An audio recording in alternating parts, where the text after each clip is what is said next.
Color Matters Session 2. Just to recap what we looked at last week. Very just basic look at our primary color schemes, primary colors, differences between cool and warm yellows, reds, and blues, and just a bit of a mix for secondary and tertiary colors in my case, where we could expand the spectrum just using 2 colors, creating 3 or 4 or even 10 new ones I saw. The exercise that would follow was to keep expanding, to keep exploring different combinations. So for example, I have a cool red here mixed with a cool blue. And these are the family of violets and purples that I would create from that.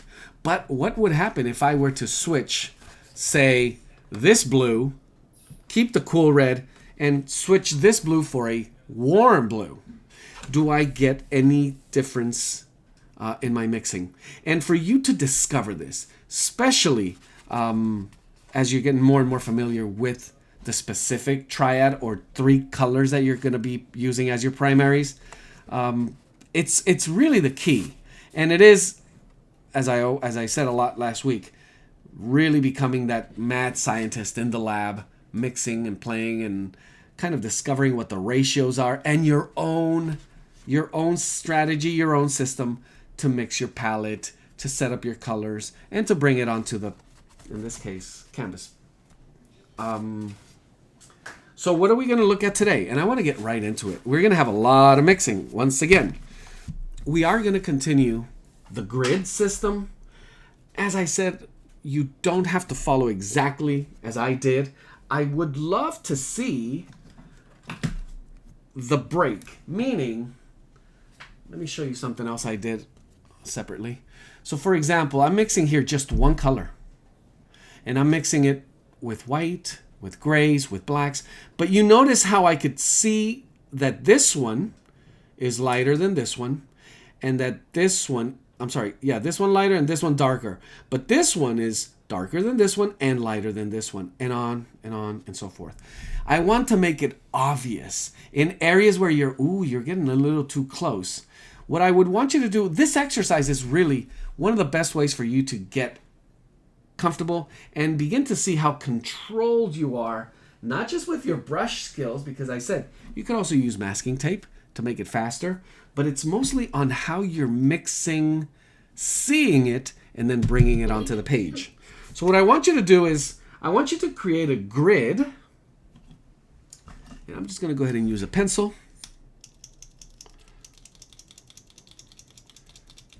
Here we go.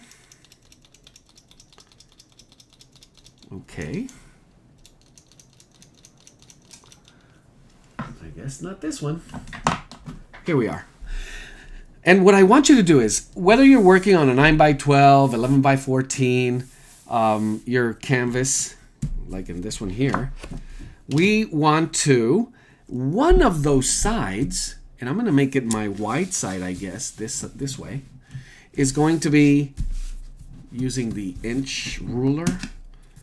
I'm going to split it into 10 1x1 inch squares. So I'm just going to go ahead and measure right here, about right here in the middle. And it does not have to be exact. It could be a little more loose. It all depends on how you decide to organize your grid. Now I'm going to use the width of the ruler actually. I like that size. So if you could see it there, I'm just going to go ahead and take a measurement here and one here. I'm going to measure those 1 inch squares just by making a little tiny mark. Oops.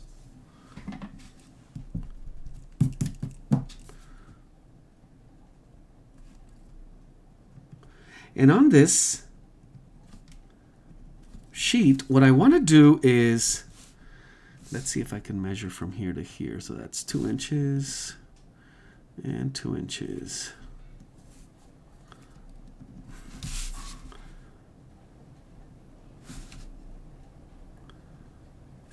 There we go. And I'm just going to do the same. Creating just 10 little squares. And this is going to be very important. I think this is one of the most important things that you should practice every now and then.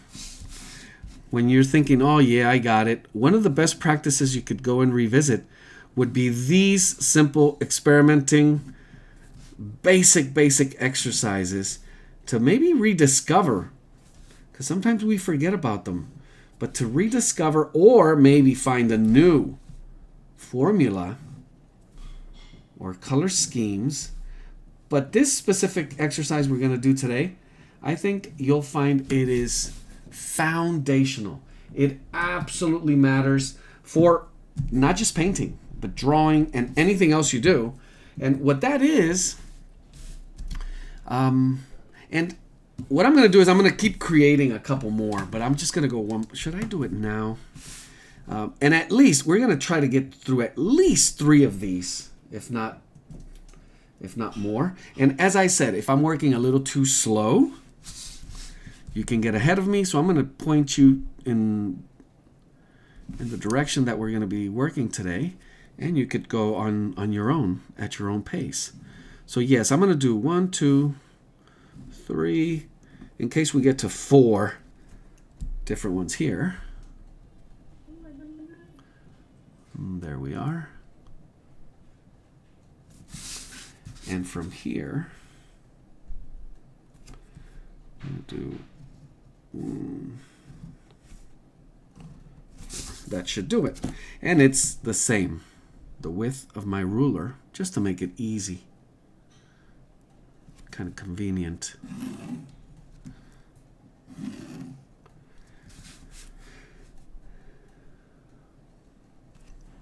And also just to get a little more familiar with the absolute basics of color theory. And so last week we looked at hue, at colors, and how many colors can you create from your 3 basic colors? Well, we saw that very easily. Some of you could go, and from 3 colors you could create 30.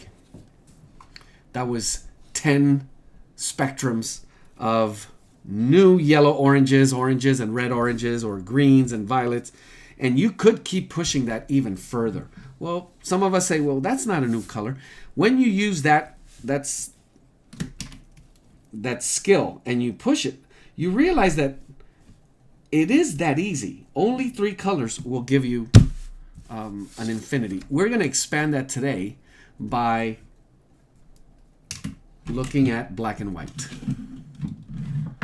So last week we worked with the 3 primaries. Today I'm going to show you what we can do with black and white and why it is so important. So we're looking at value. And this is the basic value. We're going to use titanium white. And I do have a black. And this one happens to be a Mars black. Usually I use ivory black. There's lamp black, carbon black. Different blacks have different temperatures as well. Ivory black is a little bit cooler. Mars black is a little bit warmer. What does that mean? One has a little more blue, one has a little more red or brown, believe it or not. So figuring out your own black is also crucial when we're going to mix. If I mix black and white, what do we get? Grays. So all the range, the universe of grays, that is so important. And I think the most beautiful thing in painting. Is there another way? Yes, there is. If I have a color, this is just a different brand, Grumbacher, I have burnt umber. What I want you to see is this. I'm going to put a little bit of burnt umber on my palette. About that much. So this is my burnt umber. And as we keep pushing forward, this would be PBR 7, burnt umber, pigment brown number 7. It's universal. I'm going to select the blue. Now I have 2 blues here. I have cobalt blue or ultramarine blue. Knowing that cobalt blue is cooler, ultramarine is warmer, I'm going to make a decision. Do I want my black to be cooler or warmer? So I'm going to make it warmer. I'm going to use ultramarine. I'm going to select just a tad of ultramarine and place it right here next to my burnt umber. Now, how much is it 50-50? The truth is, you'll begin to see it. And it is, at first, hard to see. It may even be hard for you to identify this as burnt umber right now. Unless I spread it out a little bit, then maybe you begin to see a little bit of the reddish brown feel to it. But when we begin to mix ultramarine blue into it, it's going to switch. And it's going to begin to turn grayish and appear black. But we could push it with too much blue into a grayish blue. So you have to begin to make the decision. And one way is to test it. How do we test it? Well, I'll bring it over to a scrap of paper, or I use a lot of cardboard. If you want to do it on, I could actually do it here.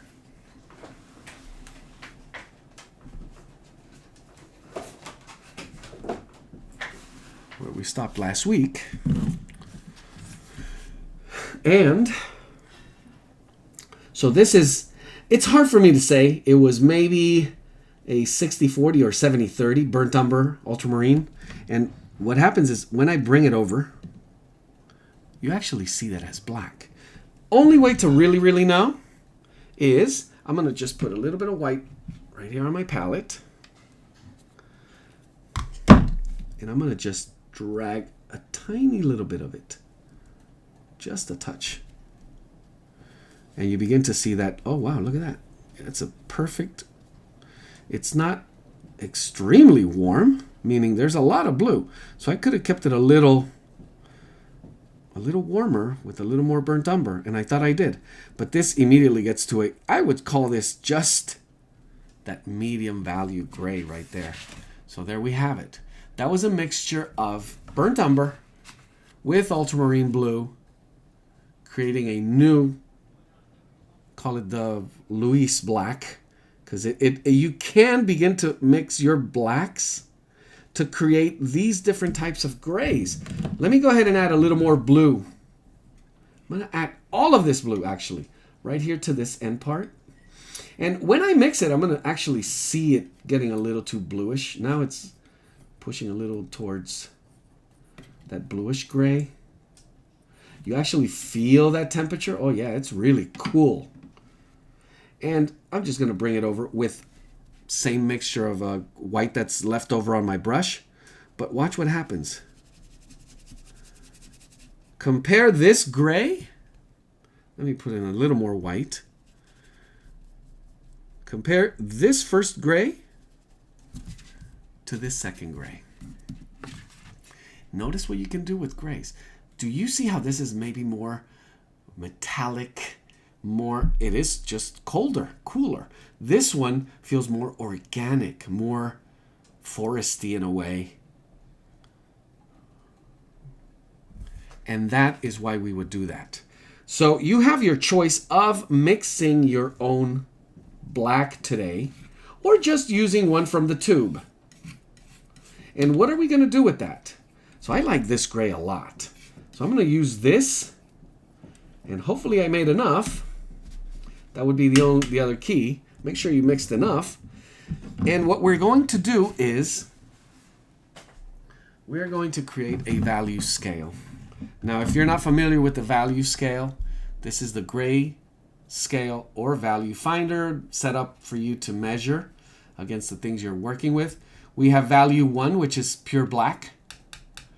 And it goes from 1, 2, 3, 4, 5, 6, 7, 8, 9, 10 is pure white. So what we want to do today is we're going to start here at white, and we're going to go all the way to black. And in those 10 squares, what I want you to do is make it obvious. Do you see the difference between this one and this one? Some of you may be saying, no, it's not really that evident. Well, it may be the camera. Let me tilt it a little, the light. but you absolutely see a step from here to here. And it's absolutely evident the step from here to here. And same from here to here, and so on and so forth. And notice that there's no big jumps. The biggest jump I would say is maybe from here to here. And I know we could squeeze one or two more in there if we wanted to, but we're just gonna make it 10. So I'm gonna grab this. I have a full mix of black, and I want to start with the absolutely clean brush. So how would you do this? If you're still mixing your black, go ahead, I'll slow down just a little bit. If you're just using your black paint, go ahead. Measure how much of it you're gonna need for this exercise. Make sure you don't lay it too flat so it doesn't dry completely on you. And the next question is, should I start at the black or should I start at the white? Now, one easy way, whatever is easier for you, there's no right way. You could start at absolute black and begin to add white to it until it's fully white, which you probably won't get there unless you use that pure white. One way as well, and I do suggest this one, is to start with just pure white, and I know I'm going to need a little more. And you could just use the white of the paper. Because see, this one already got a tiny little bit of black in it. Probably from when I touched it to mix that second gray. Or you could just fill in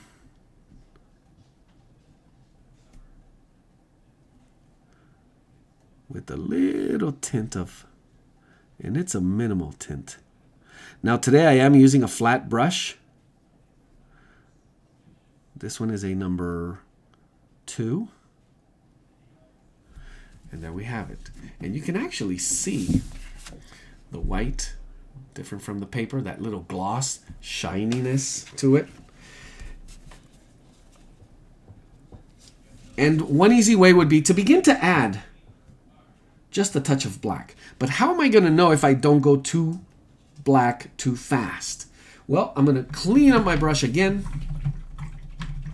Make sure there's absolutely no pigment, no white in it.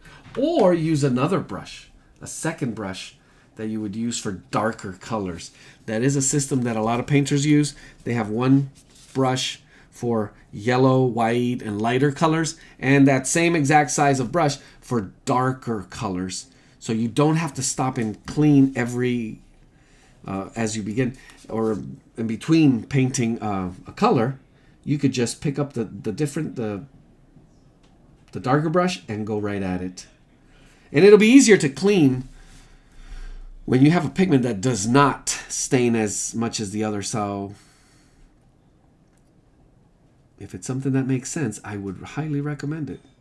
I usually have 3 or 4 brushes of the same size, and it's not a lot of different sizes. I mostly have medium. You know, you do well with 3 small, 3 medium, 3 large brushes. And whether you like flat or round, then now you're expanding to maybe 12 brushes. And that's if you're also depending on the size of canvas you're using. So there we have it. I have my start and my finish. Now it's going to be easier for me to begin to navigate.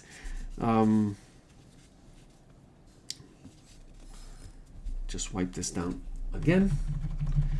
And in my case, I'm going to start with a little more white. So I'm going to kind of get a sense of how much white I'm going to need to get all the way through. Add it to my palette.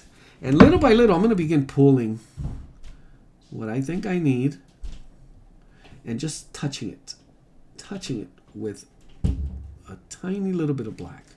So there it is. My first shift, I see it on the palette. I bring it to test it here. That's way too close. Way too close. It's beautiful, but it's way too close. I think I could push it just a little bit more. Touch it just with, and I'm talking about, notice how much is in my brush. It's literally almost invisible. Now I could see a little more. Shift, beginning of what I would call a value 9. And from here, it may get a little, you'll begin to get a feel like, ooh, okay, I get it. It's easier if I go one step at a time, touching just one little bit of one pigment to the other, and I barely have to even clean the brush, because as I pick this color, all I have to do is add a little more, and the color's just going to continue shifting. So there it is. You can see the shift. The question always is this one darker? Is this one lighter than this one? And is this one darker than this one? The answer is yes and yes. And is it obvious? Yes.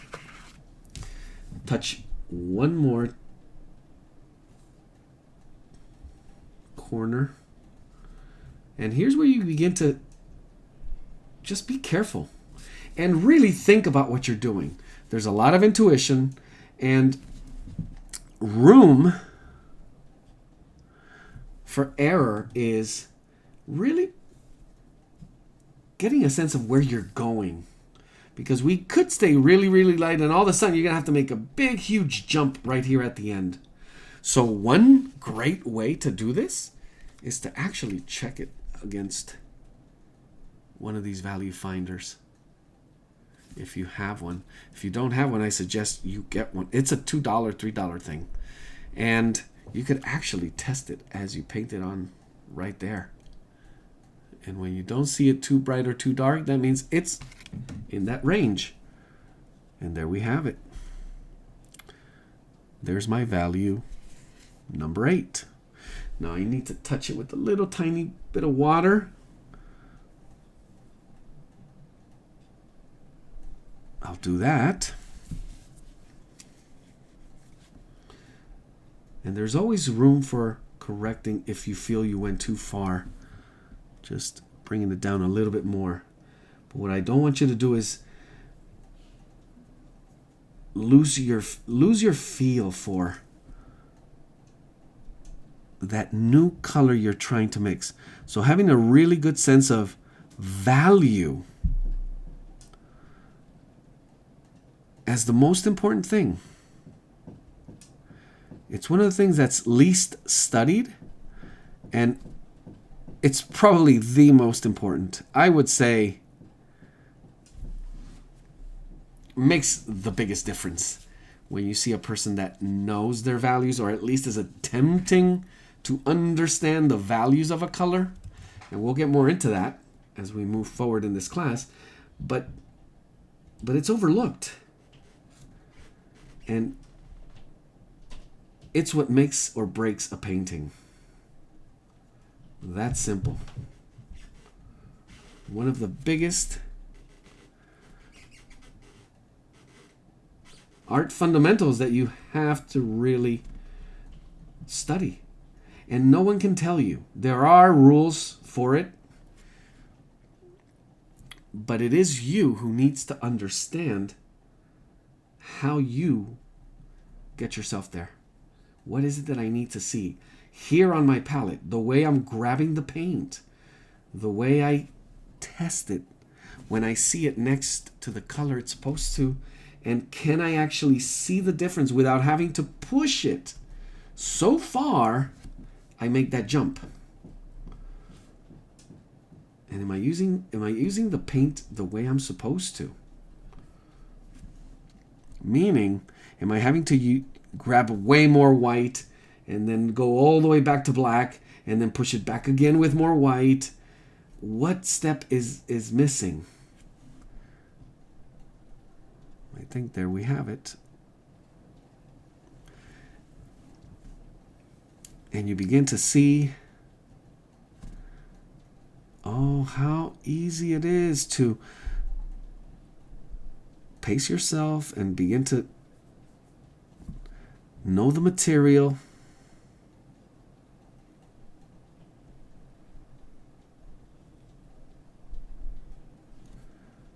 And also work a little bit on these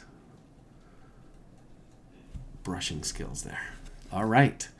So I have value 10, 9, 8. 7. We're going near the middle. My values 6, 5 are going to be crucial here. Add a little more white to this so I have more pigment to play with. So obviously it's going to get way lighter. And then bring, little by little, a staining pigment, my black.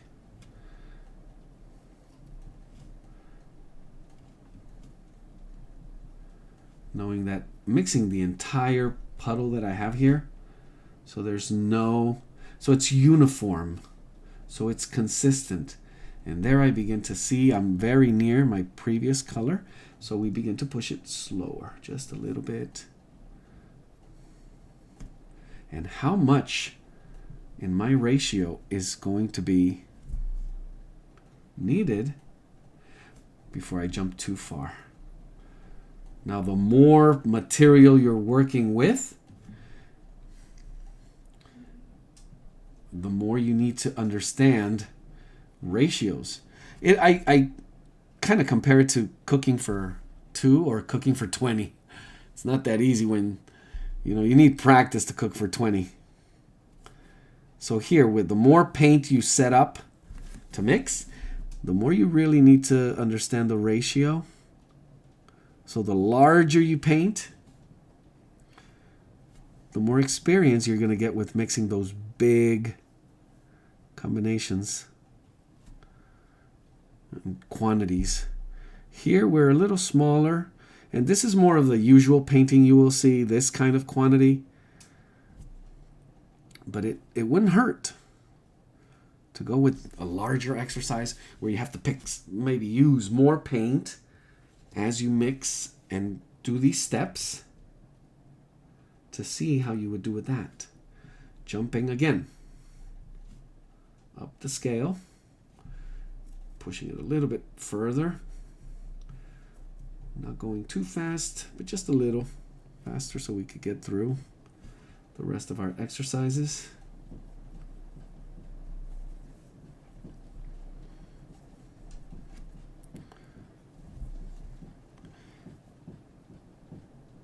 You have to use a lot more, bring in a lot more black, and as I mix it into the white, I see the power of white here. Cool, keeping it still light. So sometimes I have to wipe a lot of the white that's on my brush off of my brush in order for this to move a little bit faster, or in the direction that I'm actually going, which is towards black. Otherwise, I'm just pulling instead of pushing. And I think right about here, we're getting closer, and there it is. And remember, this is that black that I mixed. Look how beautiful that nice, cool, bluish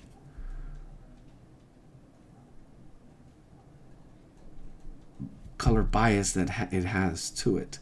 You could do all of these different grayscales with just burnt umber and maybe 1 or 2 blues. Create a whole sheet of grays that vary in temperature, bluer, warmer, browner, redder. And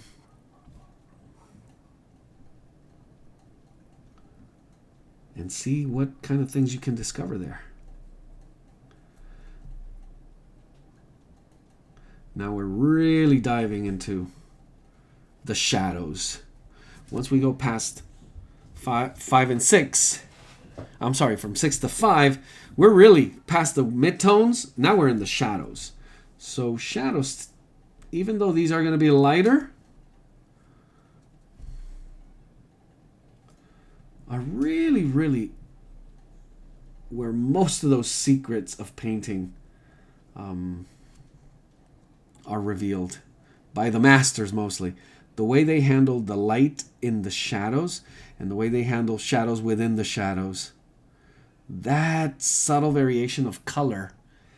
I need more.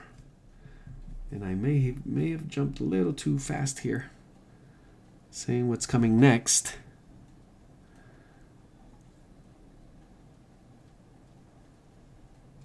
because very easily you're going to have to push this so much further and so much faster that it would be interesting to see how far you can push just the shadows. Can you get 5, 6, 7 or more? And why would I do that? Well, depending on the type of painting you're doing. When you need that subtle variation in your shadows, let's see it once again. So you have it there. Now here I may have gone a little too dark, too fast on this one. The jump from here to here, I might have skipped just a little too fast. That's where I sped up actually. So something to keep in mind. I am going to wipe my brush just a little bit off. Just get rid of a lot of the white that's on my brush there. And you have to always be aware if there's a little contamination, still bringing in pigments from previous that are still on your brush, or I do it all the time. Sometimes I use old shirts or towels where you wipe on an area and it's actually staining with some, instead of cleaning, you're getting it dirty. Now, other ways to do this. I could start with just black here. So notice I picked a little pile of black, just enough to fill up the square, and I could just touch a little bit of white into it. So I'm going backwards the other way now, and just touch it with a tiny little bit of white. Well, that wasn't just a little bit, that was, but there's the difference from number 1 to number 2, adding white to the black. Does it do it for me? Visually, I could actually see it. I know it may be a little harder on camera, especially when you're dealing with the gloss and darker colors, the color black especially, for you to see the accuracy of the mix. But trust me, it looks great. There's a big, and it will, I need to flip it this way really quick just to get that nice edge.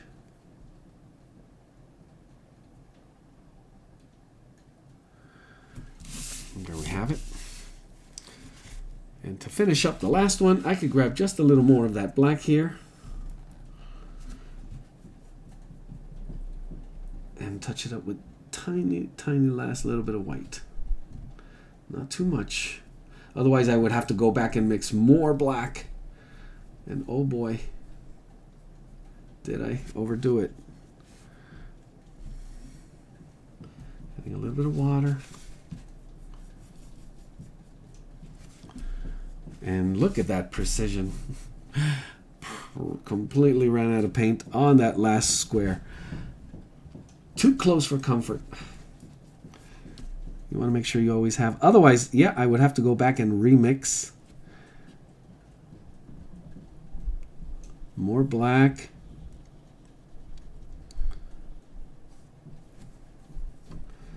Hopefully make sure it matches. And it would make it a little more difficult, really, to match the level of the bluish gray and then try to match it to this scale that I have going here. It's always best to favor the side of have extra pigment. But over the years, I used to hate wasting paint and always going too far over. Then you don't know what to do with all that left over except throw it away, waste it, because it won't, especially acrylic. Can't put it away.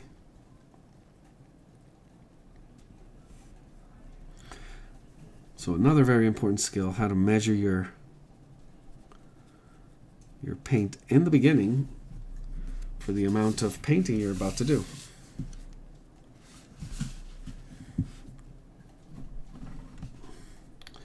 And there we have it.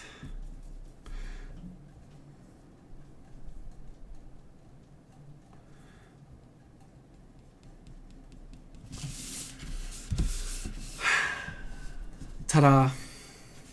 It's very satisfying.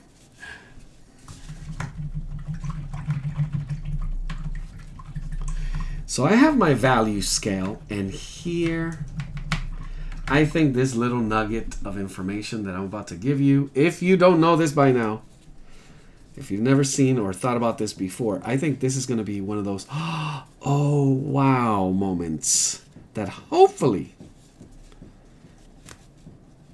sticks and you continue taking further. What is it? What I'm going to do is I'm going to keep it simple. I'm going to go ahead and pick a yellow. Let's say this cadmium yellow, for example. And what I want to do is the following. I'm going to put a little bit on my palette.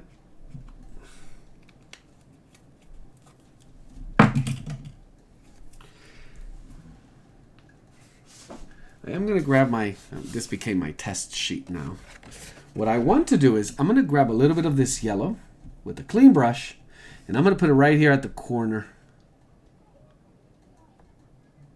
Like that. And you could use just a little smaller. You could use a smaller piece of paper.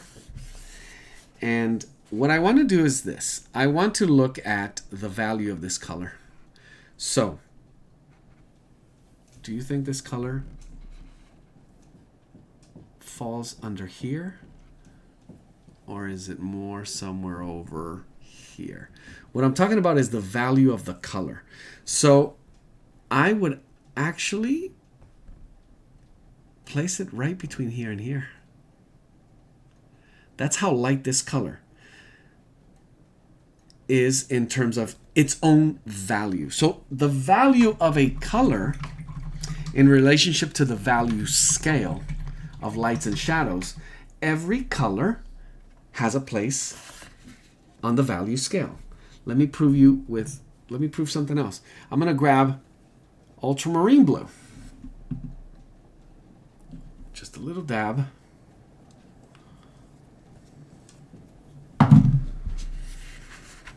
And I'm going to go ahead and use the opposite corner. So I clean my brush. I'm just going to dab it right here at the corner. So what I want to do is I want to match the value. So we know this color, it's definitely not here in the lower scale. It goes way past here, even beyond here, somewhere about here or here. Obviously, it can't go near black because black is the darkest value, but it should at least be here. Does that make sense? We're looking for the value, the place of the color on the value scale. So notice the difference. Blue would be here at value 2. We have value 1, can't be there. It could be somewhere right here. And if we look at yellow, well, yellow does no way. It's way too light for value 2. It most likely goes all the way here to value 8 or 9. And it is the lightest color other than white. When you go to yellow, there is no lighter color in terms of value than yellows. So we are going to take these colors, and it's going to be something very simple without you having to mix a color. To take that yellow, and I should really quickly divide these into 10 again. I may not do 10. I'm just going to do the width of the ruler.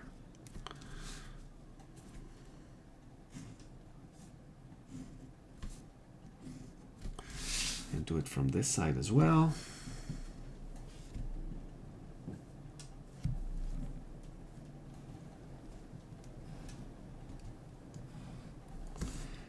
That way my squares don't get kind of lopsided, a little smaller as I reach the end, and they'll just meet in the middle. So I'll have something like 7 or 8 instead of 10.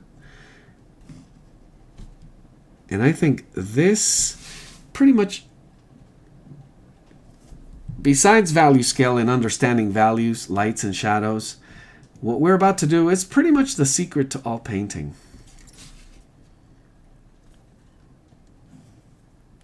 It's understanding your tints and shades.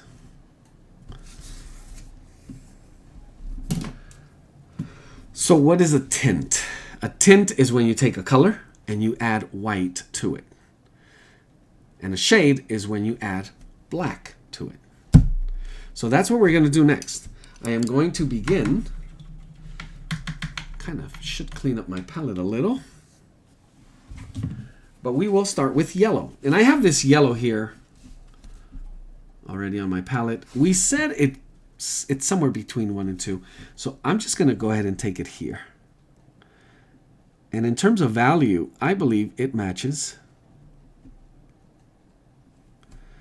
Some of you may push it a little further this way.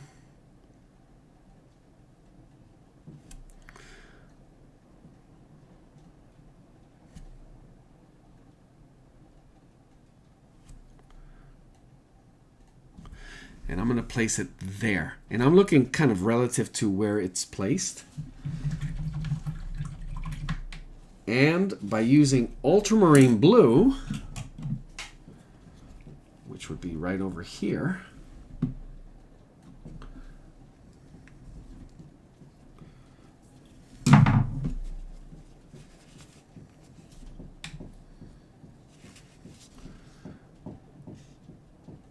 I'm going to place it on value number 2. So this is going to be my yellow. This is going to be my blue. And I'm actually going to work the red in there as well. So blue will go right over here. And I hope you could see. And it is honestly the hardest thing to work with, the hardest thing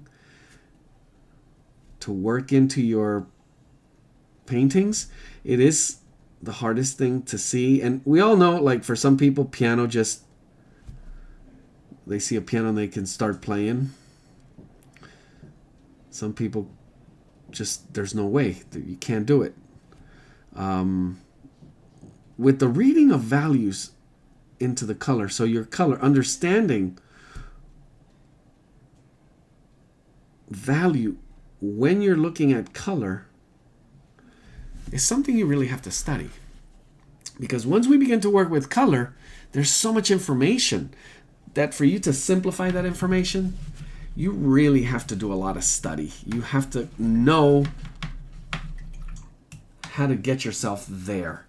And it's not just knowing how to see it, it's studying. For example, I kind of make a good guess that I know where they belong. I'm going to use Pyrrole Red, which is a warm red. And let's see how we do with this one. I'm going to take another corner.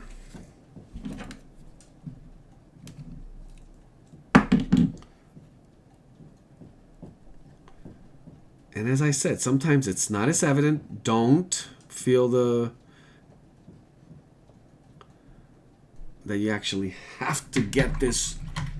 And it's so easy. It takes, believe it or not, it takes years and years of study and practice for you to actually get it. We know it's not here. To fully understand it, do I know, is it here? Notice that it's way brighter, lighter than that one there. So I'm guessing it's reaching somewhere here or here. One easy way to see the value of the color is to close one eye and sometimes squint, allowing less light to come in. And then you see brighter, and I'm guessing it's right there. So that's it right there. And I'm going to place it right here. So now I have my answer. I grab my brush. And I'm going to bring it right here. So notice the placement of the colors in respect to the value scale. Now this exercise, what I want you to do next is tint or shade your colors to match that value scale that is above.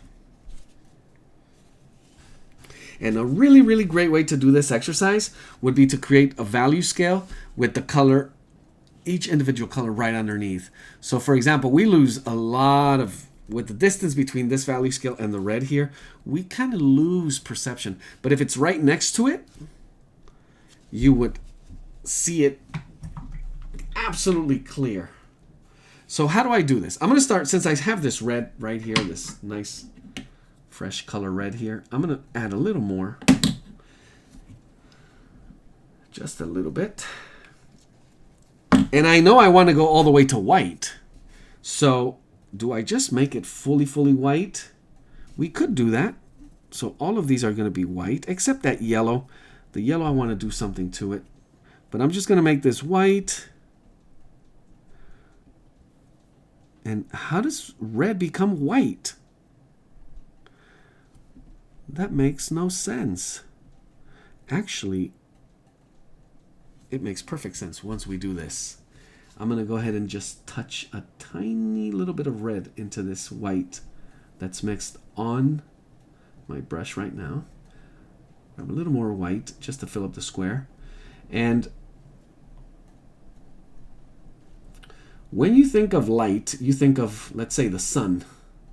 It's so bright that even a red rose could look white. When the sun is so intense that you see it as white, even a red rose becomes white. But as we read the intensity, and obviously there's distance between that light and the object, then we begin to see the tints of that color. So notice that. It's the same color, but I just added a little bit of white, and it should match that value. Value number 9.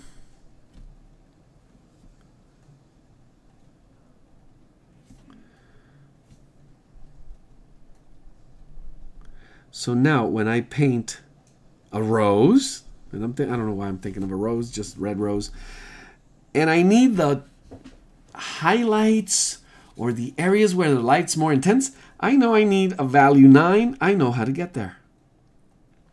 Now if I'm going to work in the shadow areas of that rose, I know I need the same color. How am I going to apply that? How am I going to get those darker values? That's basically what we're doing here. Add a little more white, touch a little bit of extra,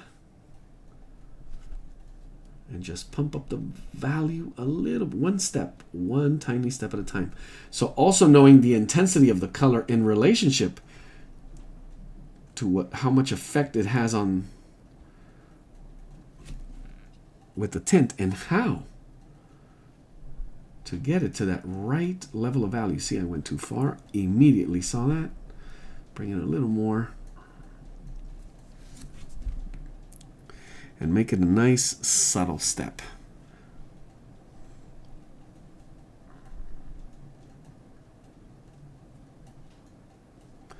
And same thing, we could do 10 levels of just tints.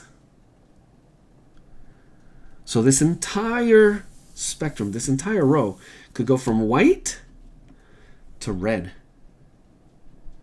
And each individual step would be a degree, a different value step within that tint. Here I'm just doing 3 tints. So it may not match the value exactly, but just to speed it up a little bit and have just a sense of what things you could do with one color and the tints and shades. The possibilities of it. So notice, no matter how much red I add here, it still has that white. It's going to be one step lower than this red. Let's add more.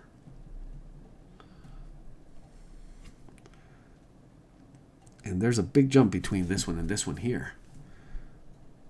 And I would say this value begins to be most likely in the shadows.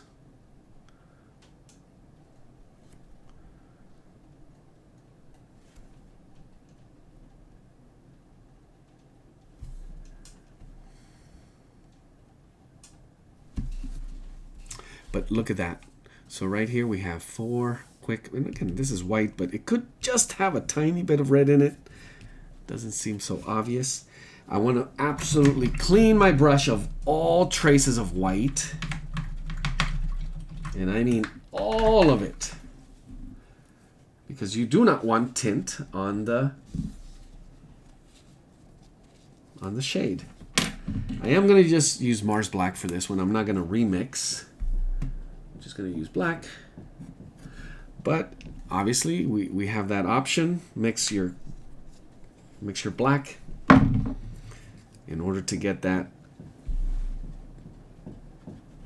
the same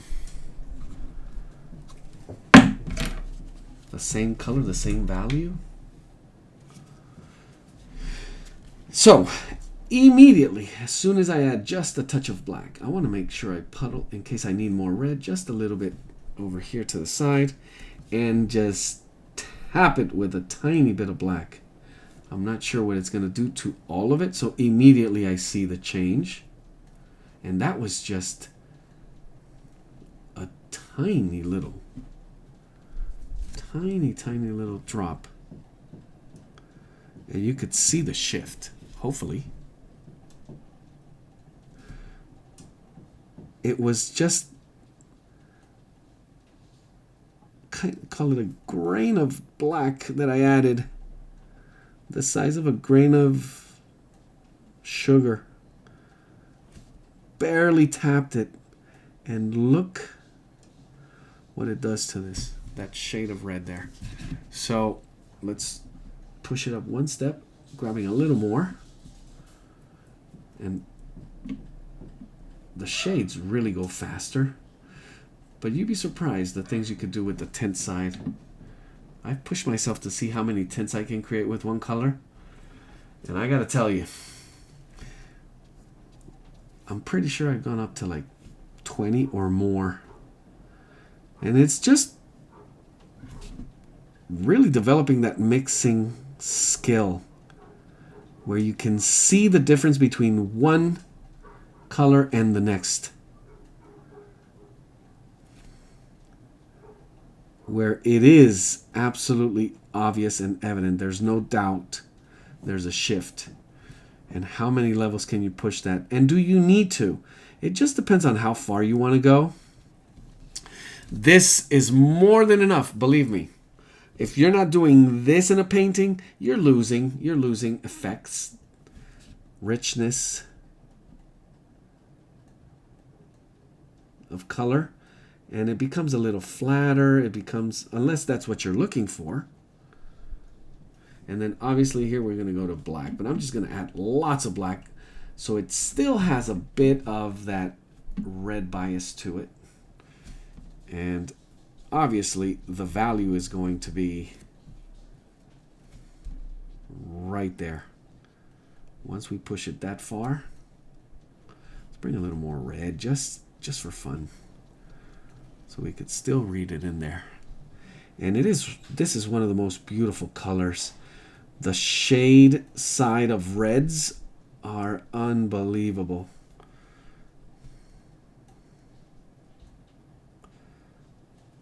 And when you study art history and you look at Baroque and High Renaissance, the way they use the shades of reds and browns, masters. There we are. Ta-da. Just like that. From one color. Now you will be doing this with all other colors and as many as you want, because this is red right out of the tube. But if I mixed a little bit of this red, like I did with last week, with a little bit of my cadmium yellow, and now I have this orange. Does it also work if I, oh yeah, well I guess if I add a little bit of white, I'm going to have the tints of that new color. Look at that. And I'm also going to mix the shades of it, I'm sure, on this opposite end. And look at the expanse of that one new color. So any color you mix, you can do this to it. Are you getting a sense of how many colors that is? It's the infinity of colors. And we've only touched on two things: color or hue and value. I do have one last exercise. I'm looking at the time. I'm hoping we have time for that. We're going to make it quick. So this I would leave for homework. Continue expanding as many colors as you can, finding the range, the value of the color. And notice that if I have this value scale, it almost would line up. If I took a picture and made it black and white, it would match that. It feels like it. And when I squint at it, I kind of see the same read. Yeah, pretty much. Can I do that with my blues? Now notice that with blue, one touch of black and we're there, but you're going to have to really push those tints. And with yellow, same thing. We just one touch of white for this tint here to match that value, but knowing how to manage the shades of yellow to get this range of values is going to be the trick. I'm going to take a straight vertical line, and the key to this is knowing your diagonals. So I'm going to take a diagonal. Depending on how sharp my diagonal is, that's going to be the angle of the cubes. So I'm going to make it about 4 o'clock, meaning this diagonal goes downwards about 30 degrees. And I'm going to try to match that same angle at the top. So they're parallel. If they kept going, they would match. They would be like a railroad track. And then I'm going to connect that corner with another vertical. So these are parallel. Now this does not have to be the perfect drawing, but just one extra tip. The more you master this, the drawing of a cube, the easier everything is. Now there's another line here, a different direction, different diagonal. It's not downward, it's upward. So it's like a 230, I would call it. And I want to match the same angle here. Right there. And you guessed it, now I need this one, which is parallel to this one, to match the same angle this way. Right there. And that's it. And now one more vertical. And match this line, this angle, with this one. And then you're going to do the same thing, connecting one, continuing this line right here, and matching it with this one, matching this line with this one, vertical, vertical,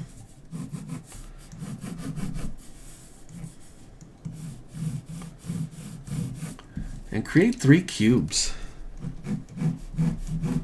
that are stacked.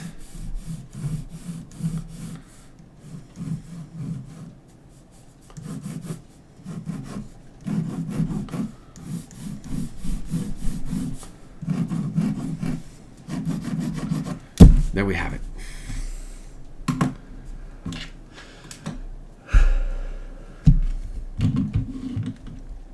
And what am I going to do?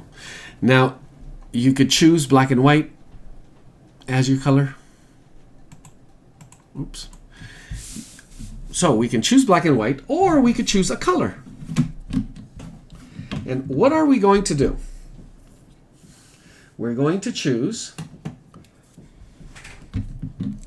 9 values And you could actually do 10, where it's going to be this simple. Let me show that image again really quick. So now that I have my cubes, I want the light source to be right here. So value 10 means white. And we're going to place white right here, number 10.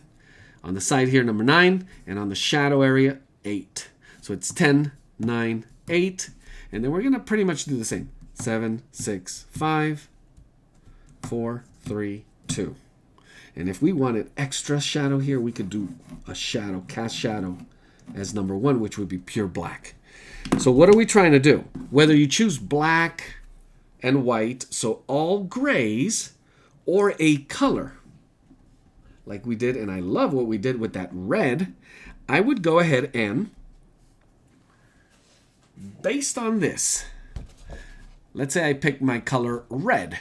So I have 10, 9, 8, 7, 6, 5, 4, 3, and 2, 1. Obviously, it goes all the way to black.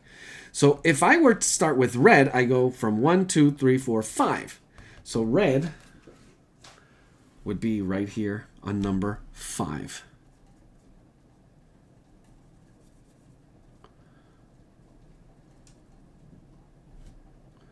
If I picked yellow, then yellow would be closer to somewhere up here, number 9, or number 8 maybe.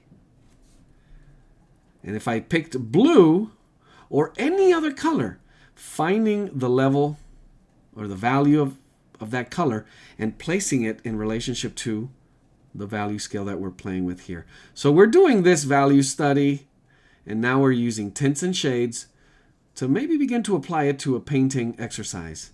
So there's my red. If I tint it just a bit, just a little bit, to bring it up one step, and I'm pushing this, it would go number 5 to number 6. And I want to make sure this exercise is just taking it one step up the value scale.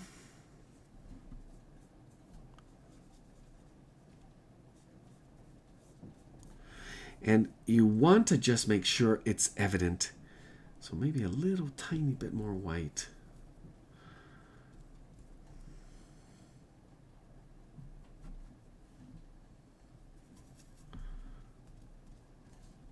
And I won't see that until they touch edges here. And is it obvious? You immediately begin to see a little bit of volume. The illusion that is created by shifting values.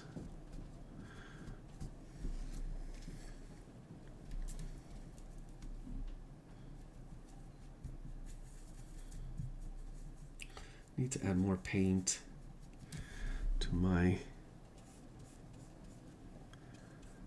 palette here, but you get the idea. Once we begin to have just the shifting, the tinting, and painting the shape, obviously we're dealing with, we jumped into a little bit of perspective, but it doesn't matter what you paint with. You begin to use this for abstraction if you want. If you're using values correctly, you begin to see the magic, how this can be manipulated, used to your advantage to convey the idea, the message that you want to with your painting. Let's add a little more white here.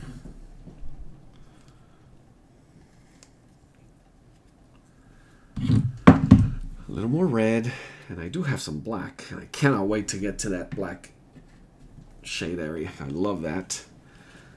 Again, remember, make sure you don't mix any white into your shades. Let's see, I could just clean my brush just a little bit and just grab some white. I want to tint it just a tiny bit so it's not pure white here at the top. My value number 10 is going to be just that tiny bit of pinkish hue here.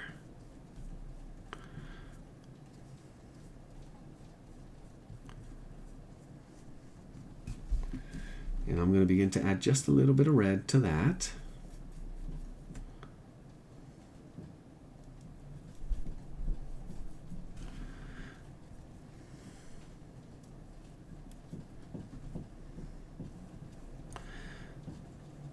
And what we're doing is using value to convey light. Because that is what we're trying to figure out. How light and how color interact on a form. So we're testing and then kind of reinterpreting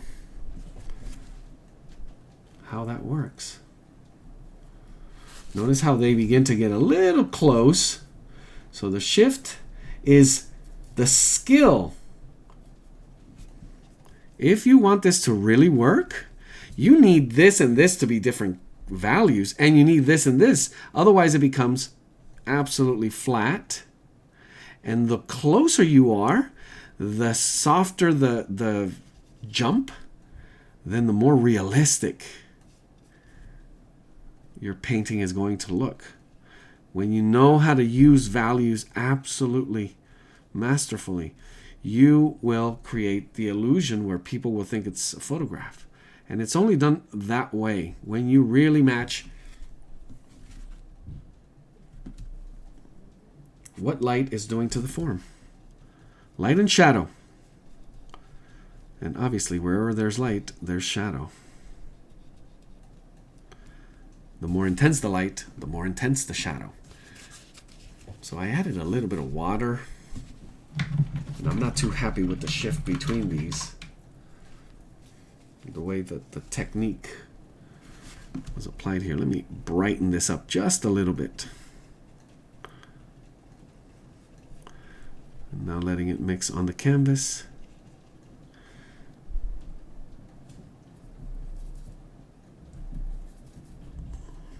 And just lightening this tiny bit more.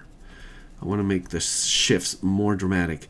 And then the higher the contrast between your values, the more dramatic, but also you lose that sense of, well, obviously there will be that intensity, the contrast, the light, the intensity. So we're looking at how Baroque painters use that. I'm thinking of Caravaggio, for example, or like the Impressionists, where they mostly push towards the tints. Lots of whites, lots of value changes in the tinted area, in the lights. Let's go to the other side. So this is step one, just tiny little bit of black. Making sure I get a good ratio here.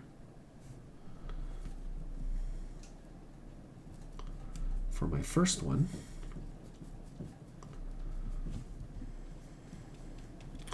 And there you have it. You immediately notice that shift. It works.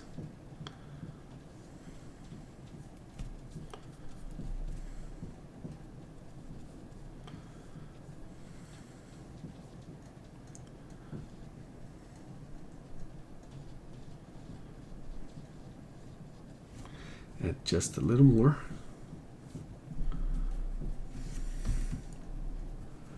So notice the effect you can create when you really know how to manage the steps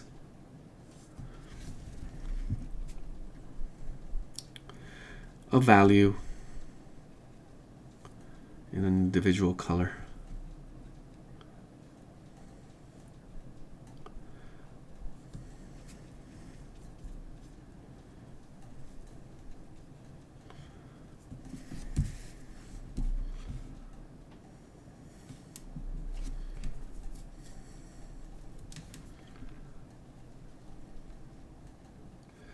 And the tendency usually is to just jump steps. So drastic contrast within a form. So when you're doing the figure or portraits, they need to be so subtle, because the light just glides off the subtle curves and it bounces and reflects. That the one absolute thing you really need to focus on is shifting values within a color and having the patience and the know-how, the skill. Ooh, too much.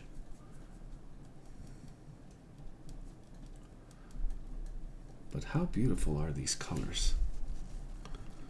So here you may read that as black, but I don't know if it comes through in the camera. Yeah, it does. It just immediately jumps to that deep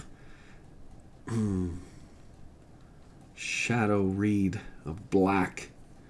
But it's just the most beautiful, like beyond burgundy, it's just a maroon with that red you could read in it.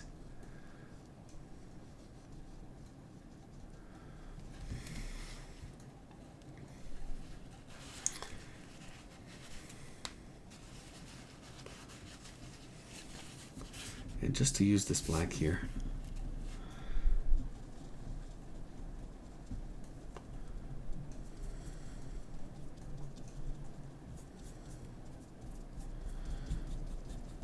And the other thing here is,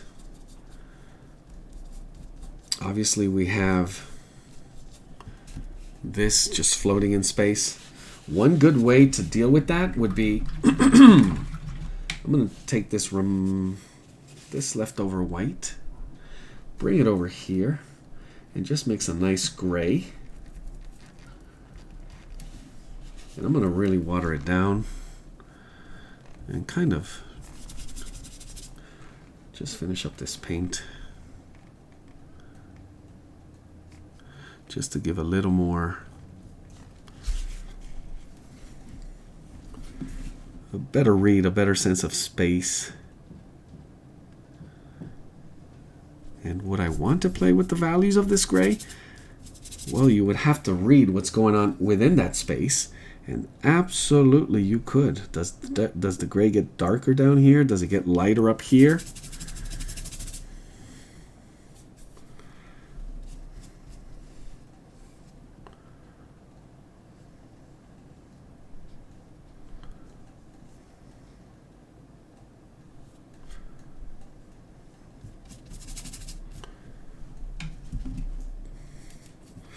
But there it is. We create the illusion of volumes in space.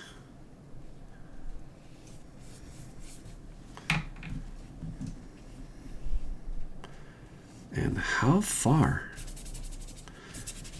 only your creativity,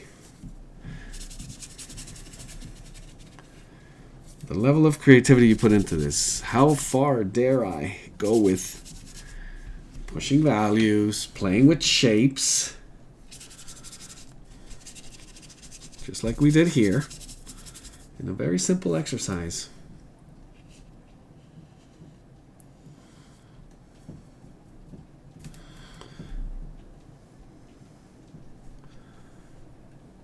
And for a rough exercise, it's actually fun to just see. But you take a little more time with it.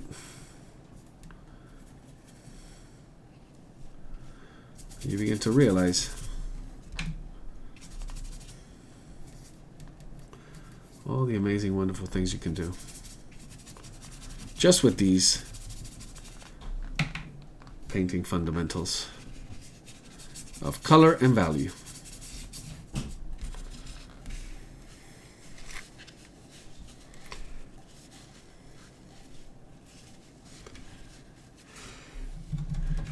And there we have it. I'm going to be honest, I think I could have done a little bit better, especially right here. I rushed it. I love this, so I could do maybe just one whole thing of shades of red. Just because I love them so much, I could probably push and maybe have some casts, shadows, or reflected. Play a little more with the light. But again, for this exercise, our focus, which was just values, and pushing those value scales, it was a lot of fun. I hope you guys enjoyed it.